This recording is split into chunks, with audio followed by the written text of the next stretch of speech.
Welcome to my channel. नाज़रीन, एक और वीडियो में मैं आपके साथ हाज़िर हूँ जिसमें मैं आपको एक और फेस वॉश के बारे में बताऊँगा जो कि वाइटनिंग के लिए इस्तेमाल किया जाता है। इसलिए वीडियो को मुकम्मल देखें ताकि आप कोई भी चीज़ मिस ना कर सकें। नाज़रीन, मज़ीद आगे बढ़ने से पहले मैं आपको इसकी पैकिंग के बारे में बताता चलूँ कि इस तरह की रेड और वाइट कलर की पैकिंग में ये मार्केट में दस्तयाब है, जिसके ऊपर फ्रंट और बैक साइड पे मुकम्मल तफसील के साथ इसके बेनिफिट और इसका तरीका इस्तेमाल मेंशन किया हुआ है, जो स्टेप बाय स्टेप करके मैं आपको तफसील के साथ बताऊंगा।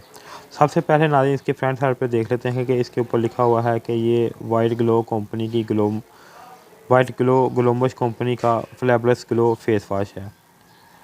इसके अलावा नाज़रीन, इसके ऊपर मुकम्मल तफसील के साथ मेंशन है कि ये विटामिन एक्टिवेटर है और बूस्ट वाइटनिंग टेक्नोलॉजी के साथ